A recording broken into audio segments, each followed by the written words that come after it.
एक बहुत ही शक्तिशाली एल नीनो दस्तक दे रहा है। नीति आयोग की बैठक में प्रधानमंत्री मोदी ने भी इसका जिक्र किया था।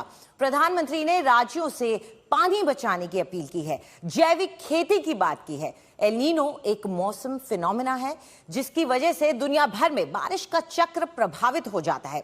कहीं सूखा, कहीं बाढ़, ऐसे हालात बन जाते हैं।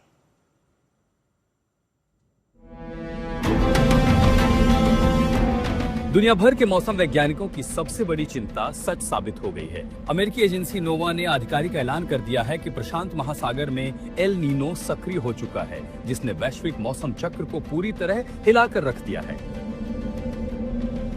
प्रशांत महासागर के गर्म होने से पैदा हुआ ये एल नीनो कितना भयानक है, इसका अंदाजा इसी से लगाया जा सकता है कि ये साल 1950 के बाद से अब तक का सबसे शक्तिशाली और खतरनाक एल नीनो बन सकता है। इसके कारण दुनिया भर में रिकॉर्ड तोड़ गर्मी, कहीं सूखा तो कहीं बाढ़ का तांडव दिखने लगा है। भारत के लिए ये खबर किसी झटके से कम नहीं है।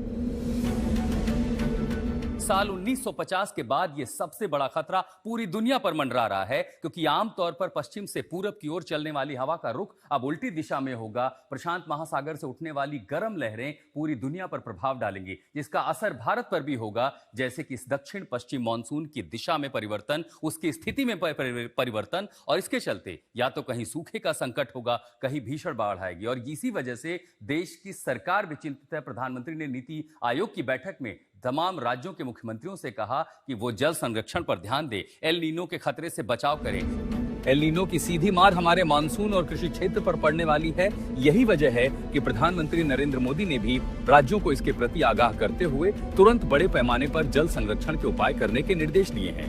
एल नीनो के मजबूत होने से मानसून कमजोर पड़ सकता है। अगर बारिश कम हुई तो खरीफ फसलों के उत्पादन पर सीधा असर पड़ेगा। सर्दियों तक ये और खतरनाक रूप ले सकता है, जिससे खाद्य सुरक्षा के लिए गंभीर चुनौती खड़ी होगी। वैज्ञानिकों ने चेतावनी दी है कि ये एल नीनो सर्दियों तक अपने चरम पर पहुंचकर जलवायु संकट को और गहरा कर देगा। अब देश की नजरें इस बात पर टिकी हैं कि मॉनसून इस महासंकट से कितना निपट पाता है और हमारी खेती इस मार को कैसे झेलती है। आशुतोष मिश्रा के साथ ब्यूरो रिपोर्ट, आज तक। और इस वक्त हमारे साथ जुड़ गए हैं डॉक्टर एस.के. ढाका, जो कि पर्यावरण विशेषज्ञ हैं और दिल्ली यूनिवर्सिटी में प्रोफेसर भी हैं। डॉक्टर ढाका, हमसे बात करने के लिए शुक्रिया। लोगों को सबसे पहले तो ये समझाएं कि ये सिर्फ बारिश के पैटर्न में चेंज होना ही नहीं है, एल नीनो का मतलब कितना बड़ा खतरा है, ये आम लोगों को समझाइए। जी, बहुत बहुत धन्यवाद। आपने बहुत ही महत्वपूर्ण टॉपिक आज अपने इसमें शामिल किया है शो में, और इसकी जानकारी आम जनता तक जाए ये बेहद जरूरी है। तो मैं आपको ब्रीफ में मैं बताना चाहूंगा कि जो एल नीनो इवेंट है वो हमारा जो पैसिफिक ओशन है उसके तापमान को बढ़ा देता है, और उसके तापमान में जो नॉर्मल कंडीशंस हैं उसके मुकाबले 10 से 15 डिग्री सेंटीग्रेड टेम्परेचर बढ़ जाता है। उससे ज्यादा भी बढ़ जाता है कभी कभी, और नॉर्मल से नीचे भी चला जाता है, जिसका रिवर्स इफेक्ट जिसको हम बोलते हैं ला नीनो। इस बार जो है एल नीनो बहुत ही चरम पर जाने वाला है, जिससे बहुत खतरनाक परिणाम हमारे क्लाइमेट के हिसाब से होने वाले हैं। आमतौर पर जो एल नीनो का इफेक्ट है वो भारतीय जो हमारा मॉनसून सिस्टम है, समर मॉनसून सिस्टम, उस पर बिल्कुल उसका रिवर्स इफेक्ट पड़ता है। क्योंकि जो हमारी ईस्टर्ली विंड्स हैं, जो ओशंस ट्रॉपिकल जो बेल्ट जिसकी हम बात करें, ट्रॉपिकल बेल्ट में जैसे टेम्परेचर बढ़ता है तो वो विंड्स जो है ट्रेड विंड्स जिनको हम बोलते हैं, तो ट्रेड विंड्स वीक होने लगती है। वीक होके जो उसका स्प्रेड है हाई टेम्परेचर का, वो ईस्टवर्ड पैसिफिक से जो पेरू की तरफ चला जाता है। और जो हमारे इसके साथ में इसका डायरेक्ट कनेक्शन है।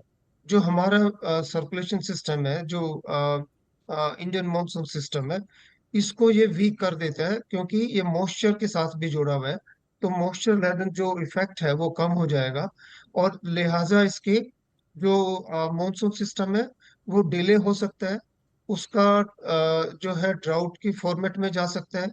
कई जगह पे नॉर्मल कंडीशंस भी हो सकती हैं, बट ज्यादातर जगहों पे ड्राउट हो सकती है, और ये डिले हो सकता है। डिले होने का मतलब है कि जो हमारी खरीफ की फसलें हैं उसकी बुआई और इस पे फर्क पड़ता है।